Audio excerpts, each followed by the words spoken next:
La temática a abarcar en el día de hoy se titula Colombia a finales del siglo XIX e inicios del siglo XX y tiene como objetivo evidenciar ese conflicto histórico que se ha presentado entre el Partido Conservador y el Partido Liberal.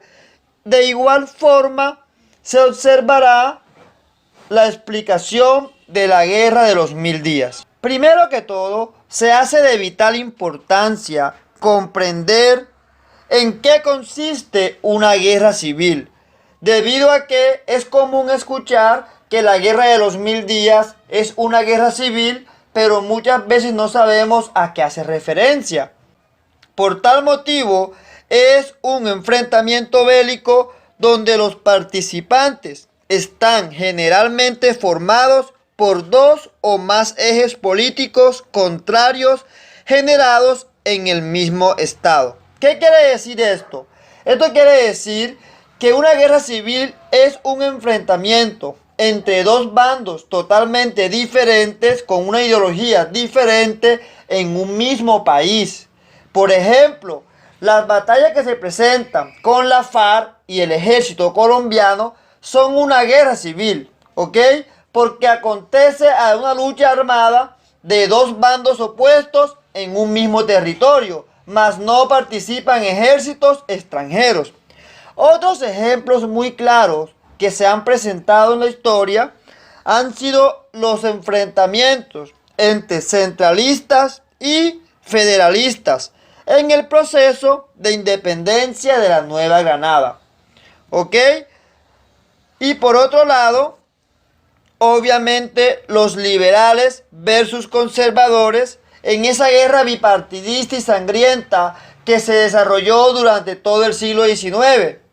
De igual forma, llegamos entonces a la Guerra de los Mil Días, que prácticamente es como el resultado final de esta cruda realidad entre conservadores y liberales, porque la Guerra de los Mil Días también fue un enfrentamiento entre estos dos partidos políticos tradicionales, cuyos partidos se encontraban fragmentados en diferentes grupos, lo cual lo vamos a observar un poco más adelante. Es necesario tener claro entonces el concepto de guerra civil. Iniciamos entonces explicando esa lucha histórica entre estos dos partidos tradicionales. Hay que tener muy claro que estos partidos no han existido siempre con los nombres que hoy lo conocemos. Primero que todo, surgieron como grupos aislados, como grupos informales, que se hacían llamar de la siguiente forma. Existían los moderados y los exaltados. Los moderados eran aquellas personas que se identificaban con las políticas, con las tradiciones coloniales, donde la iglesia tenía un gran control sobre la población. Posteriormente, este grupo de los moderados se formaliza en lo que se conoció entonces como el Partido Conservador. De igual forma sucede con el Partido Liberal. Antes de su conformación existía un grupo informal que se hacía llamar los exaltados, que eran un grupo de personas con una condición ideológica opuesta a todo lo que tenía que ver con los moderados. Es decir, no compartían el poder de la iglesia, ¿ok? Por lo que defendían la libertad de cultos, la libertad de comercio. Y fue así, entonces, como se comenzó a formar bandos que crecían rápidamente y que años más tarde se iban a convertir en los llamados partidos tradicionales, lo cual sucedió por primera vez en 1848, cuando el señor Ezequiel Rojas publica un texto titulado La razón de mi voto, en cuyo texto establece los principales postulados del Partido Liberal, entre los cuales encontramos los siguientes. Primero, separación de la Iglesia del Estado, libertad de cultos, imparcialidad de la ley y justicia, libertad de pensamiento, descentralización administrativa, educación laica y apoyo al libre cambio. Estas ideas son muy importantes, son muy buenas porque defendieron las libertades de las personas. Sin embargo, ¿dónde radicaba lo malo? En que era un partido que, al igual que el Partido Conservador, querían todo para ellos, es decir, no querían compartir el poder. Entonces, aunque tenían ideas muy maravillosas, se terminaban enfrentando y asesinando para ver quién llevaba el dominio del país. Y así fue durante todo el siglo XIX e inicios del siglo XX. Por otro lado, un año más tarde, cuando ya los exaltados ya quedan conformados en Partido Liberal, entonces los moderados vienen y dicen, uy, ¿cómo así? ¿Cómo así que nos vamos a dejar coger ventaja? Ya se conformó un partido político, vamos a fundar nosotros también el nuestro. Entonces los moderados, en cabeza de Mariano Espina Rodríguez y José Eusebio Caro, en 1849 publican también lo que se llamó la Declaratoria Política, que era un texto también donde se plasmaron los principales postulados del Partido Conservador, entre los cuales encontramos fortalecimiento de la Iglesia y del Estado. ¿Se dan cuenta que es totalmente diferente al Partido Liberal? El Partido Liberal plantea la separación de la Iglesia, mientras que el Partido Conservador propone la unión, el fortalecimiento del lazo entre Iglesia y Estado. Obviamente también querían continuar con las tradiciones coloniales, autoritarismo del gobierno, la educación eclesiástica y la creación de impuestos a importaciones y exportaciones. La lucha de estos dos partidos inició formalmente desde 1848. Una vez claro esto, donde ya sabemos que el Partido Liberal y el Partido Conservador quedan conformados formalmente desde 1848 y desde 1849, quienes iban a protagonizar un sangriento enfrentamiento durante todo lo que restaba del siglo XIX y los inicios del siglo XX. Pero antes de llegar a la Guerra de los 1000 días, sigamos observando más antecedentes a esta guerra. Hay que recordar que en 1863 se lleva a cabo la firma de la Constitución de Río Negro, la cual era una constitución de corte 100% liberal que opacaba, que dejaba a un lado al Partido Conservador. Obviamente esta constitución, al ser liberal, disminuyó el poder de la Iglesia, expulsó todo lo que tenía que ver con el clero del Estado. Obviamente esto disgustaba tanto a las altas jerarquías eclesiásticas y al resto de partidarios que pertenecían al Partido Conservador. No beneficiaban para nada a los terratenientes conservadores, quienes también, al igual que el clero, estaban muy insatisfechos con el gobierno liberal, lo que llevó a seguir en una constante lucha para derrocar el poder liberal.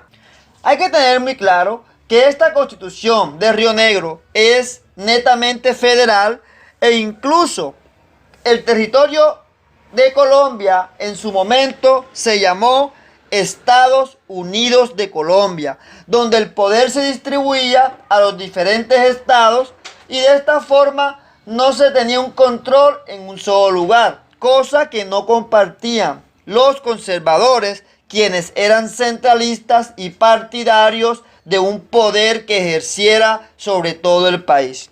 Estas diferencias políticas e ideológicas también fue llevando a muchas guerras civiles que se presentaron para los liberales poder conservar el poder y los conservadores con ganas de derrocar al gobierno liberal. Otro antecedente muy importante que viene a terminar con ese dominio liberal que inició en 1848 y finalizó en 1886, tiene que ver con lo que se conoce en la historia colombiana como la regeneración conservadora.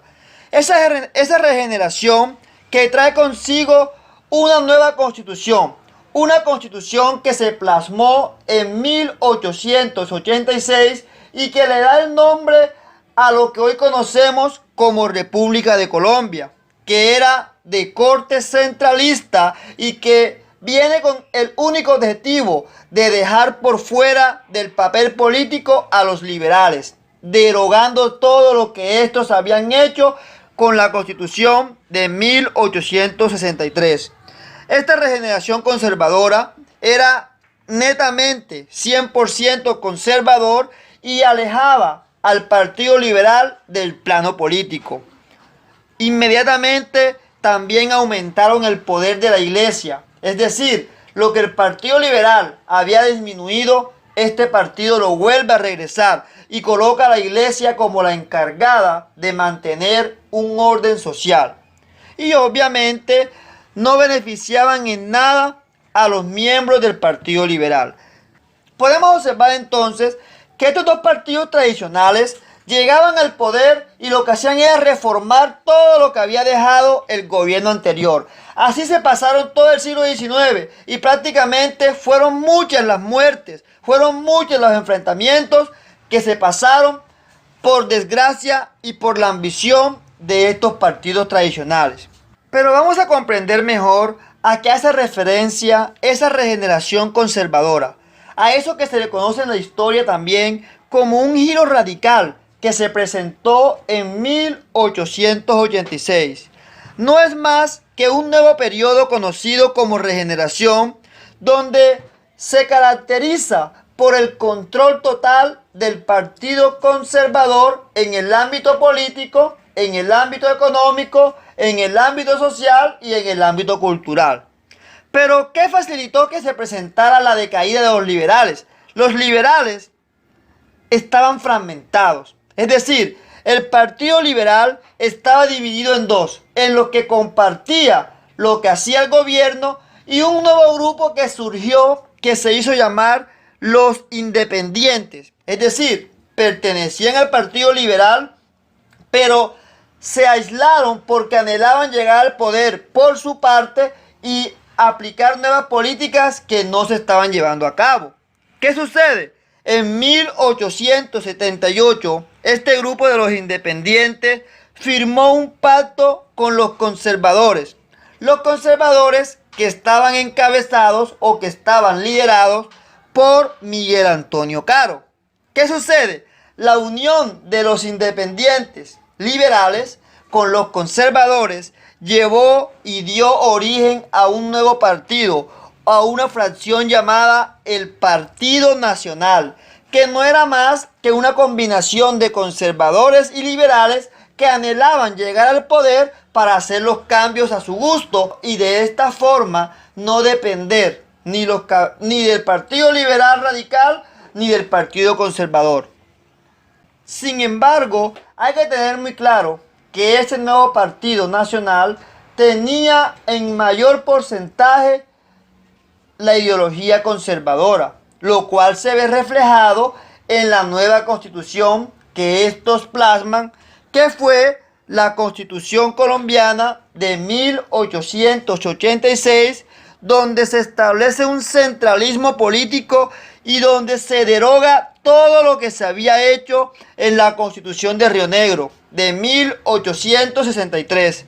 Es decir, ya el país no se iba a llamar Estados Unidos de Colombia, sino que desde 1886 se conoce como la República de Colombia, una república centralista que ejerció el poder desde un punto central y les quitó el poder a lo que ya tenían acostumbrados en los Estados Unidos de Colombia.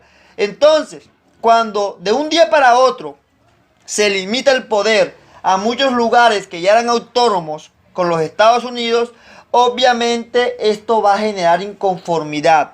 Obviamente surge otra vez el conflicto histórico donde los liberales se comienzan a armar para poder combatir al gobierno y poder expulsar de nuevo al Partido Conservador.